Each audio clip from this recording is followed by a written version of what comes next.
Hello friends, welcome back to my new blog. कैसे हैं आप सभी? आई होप कि आप सभी लोग बहुत ही बढ़िया होंगे। तो जैसे कि 21 और 22 जुलाई की एग्ज़ाम जो है वह स्थगित हो चुकी है, ऐसा पेपर की कटिंग बोल रहा है।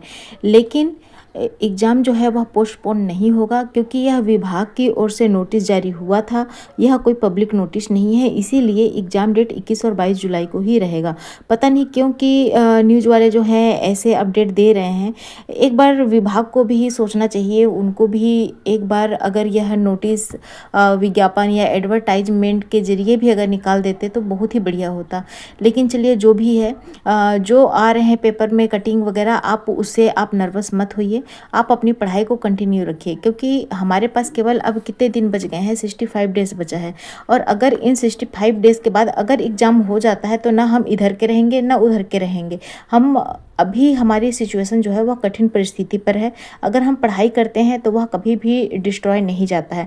और मैं भी अभी यही देख रही हूँ कि आखिर मैं स्टार्टिंग कहाँ से करूँ पढ़ाई का। क्योंकि होता यह है कि हमारे पास नोट्स बहुत सारे हैं, है ना, और हमने पढ़ाई भी बहुत सारी करी है। लेकिन अब रिवीजन भी हमने करके छोड़ दिया है, क्योंकि एग्ज़ाम डेट जो है वो पोस्टपोन्ड हो गया था। और अब फिर से नए सिरे से अब हमको जुड़ना पड़ेगा, न्यू स्ट्रेटेजी के साथ में जुड़ना पड़ेगा। अपने आप को टाइम देना पड़ेगा कि आखिर अगर एग्ज़ाम हो जाता, माना कि 14 या 15 मई को भी, तो क्या हम बिल्कुल हम जॉब लेने के लायक हमारी तैयारी चल रही थी क्या? क्या हम जॉब ही ले लेते क्या उस समय? अगर अब 2 महीने अगर एग्ज़ाम डेट खिसक गया है तो ये हमारे लिए एक गोल्डन अपॉर्चुनिटी समझना चाहिए अपने आप को। और उस जो टाइम मिला हुआ है हमें 65 डेज़, तो उसको हमको यूटिलाइज़ कर लेना चाहिए। क्योंकि देखिए, अगर यह एग्ज़ाम होता है तो नेक्स्ट वैकेंसी भी भरमार रूप से आएगा, इसमें नो डाउट है। और 16 दिन अभी इस मई में बचे हैं, 30 दिन जो है वह आपके जून में हो जाएंगे, और जो 20 से 21 दिन है वह आपके जुलाई में हो जाएंगे। टोटल 65 डेज़ है। और अगर हम इन 65 डेज़ को, क्योंकि ऐसा तो नहीं है कि हम बिल्कुल जीरो में हैं, हमने काफ़ी कुछ पढ़ा, रिवीजन भी हमने स्टार्ट कर दिया था, मतलब कि हम काफ़ी कुछ हमारी तैयारी है। चाहे वैकेंसी में जो निकली थी 2022 वाली, चाहे उसमें सीट कम है, वह हमारा सोचने का काम नहीं है। केवल पढ़ाई को हमको एक दिशा देनी है, और वही हमारा काम, वही हमारा पर्पज होना चाहिए। और जैसे कि जो हमारा एग्ज़ाम डेट है, तो आप यह डाउट में मत रहिए, आप डिमोटिवेट मत होइए कि एग्ज़ाम नहीं होगा तो, एग्ज़ाम होगा तो। क्योंकि जैसा हम डाउट करेंगे, जैसा होगा, जो दिखाई दे रहा है वह बिल्कुल ही, मैं ये नहीं बोल सकती कि फेयर ही है। उसमें बेशक एक कॉम्प्लिकेट जैसा हो रहा है चीज़ें, है ना। और हम लोग सभी लोग इसी डाउट में है कि एग्ज़ाम नहीं होगा तो जो नहीं होगा या होगा, यह हमारा सोचने का काम नहीं है। आप केवल पढ़ाई करते रहिए। और इसके साथ में ही और भी एग्ज़ाम्स होते हैं, जैसे कि केवीएस टीजीटी है, अभी रेलवे टीजीटी भी निकला था, तो जैसे कि मैंने भी फॉर्म भरा हुआ है। तो जो पढ़ाई है वह वेस्ट नहीं जाने वाली है, कहीं ना कहीं तो मौका हमको मिलेगा, और हम उस चीज़ को, अपने आप को निखार पाएंगे। अगर हम खुद से ही अगर हार जाएंगे तो फिर क्या होगा, आप खुद सोचिए।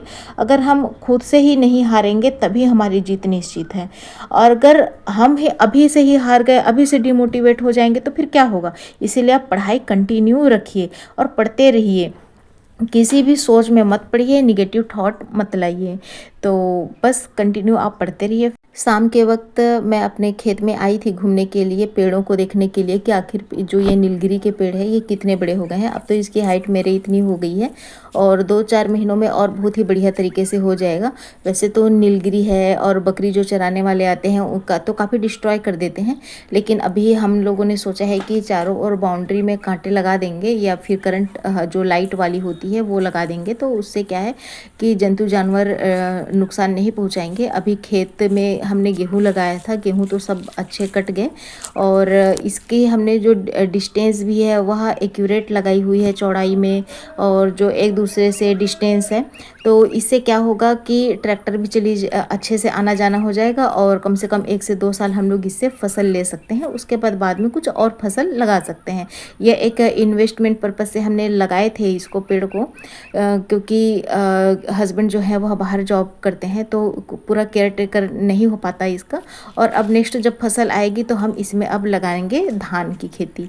तो क्योंकि अभी गर्मी का मौसम है, और गर्मी में तो धान ही लगाया जाता है, तो जो अधिया होता है हाफ रेट पे वो दूसरे को डिलीवर कर देंगे, वो देखेंगे।